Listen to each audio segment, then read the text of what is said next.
Merci pour ton aide. Maintenant, on sait qu'il y a 3 étapes pour construire une maison. Oh, bien sûr, il nous faut une autre chose avant même de commencer à construire. Mais qu'est-ce que c'est? Un terrain propre et bien dégagé. Et pour cela, il faut parfois passer par une phase de démolition. Souvent, quand il y a un bâtiment dont personne ne veut plus, on doit le détruire. Ça s'appelle la phase de démolition. Que je vous explique. Les constructions sont très solides, donc on a besoin d'équipements spéciaux pour les démolir, comme la pince de coccygrue. Ce n'est pas facile de démolir des murs en briques. Les briques sont collées les unes aux autres avec du ciment et l'ensemble est très solide. Ici, c'est moi en train de démolir les murs d'une maison. Pour commencer, j'ai dû enlever le papier peint. Ensuite, je me suis occupé des briques. Je me suis servi d'une masse. C'est une espèce de gros marteau. Quand on démolit des murs en briques, on fait bien attention à ne pas les jeter et à les conserver quelque part. Parce qu'on risque d'en avoir besoin plus tard pour construire autre chose. Donc, ça c'est la phase de démolition. On démolit un bâtiment qui ne sert plus à personne pour pouvoir en construire un neuf qui sera beaucoup mieux.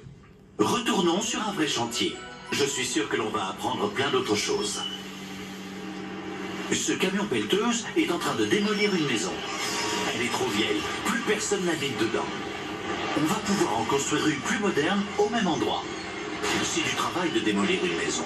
On a intérêt à avoir une machine assez puissante pour nous aider.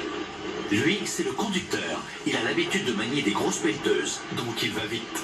On ne peut pas tout démolir d'un coup, il faut y aller petit à petit. Et voilà, un mur en moins. Là, c'est une partie du toit qui s'en va.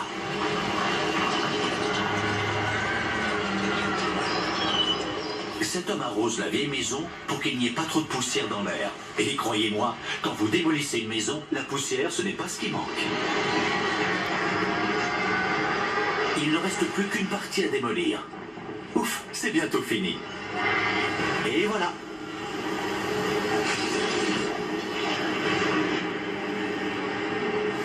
Ça y est, c'est fini.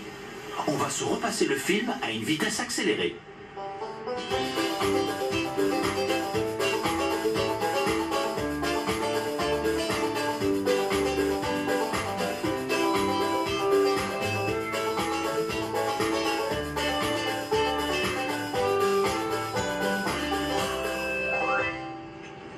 Le terrain est dégagé, on passe à la première étape, les fondations. Je vais vous passer un film sur mes machines. Quel genre de machine doit-on utiliser pour faire les fondations? Nous devons creuser un grand trou. Donc, quelle machine dans mon équipe adore creuser des trous?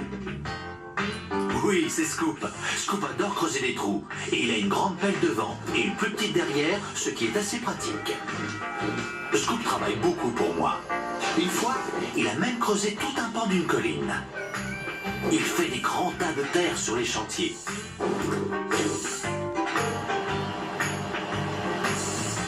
Je peux toujours compter sur lui. Il est précis, costaud et délicat. Et ça, c'est qui? Il a une énorme pelle sur le devant. Oui, c'est Ben. Ben adore lui aussi creuser des trous. Et en plus, il travaille très vite.